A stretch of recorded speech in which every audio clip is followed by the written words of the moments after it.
একদম তসবির মতোই আপনার এই যে এটা আস্তে আস্তে করে নামাবেন, আর এটা কাউন্ট হবে, কোনো বাটন টিপতে হবে না। যেমন আল্লাহ আল্লাহ আল্লাহ আল্লাহ আল্লাহ আল্লাহ, এটা নামাইলেই কাউন্ট হবে। যতবার নামাবেন ততবার কাউন্ট হবে।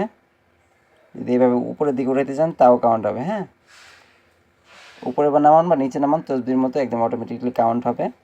আর এর ব্যাটারি ব্যাকআপটা খুবই ভালো, আপনার মানে 2-3 বছর অনায়াসে চলে যাবে। তারপরে আপনি চাইলে যে পিছনে থেকে ব্যাটারিটা চেঞ্জ করতে পারবেন।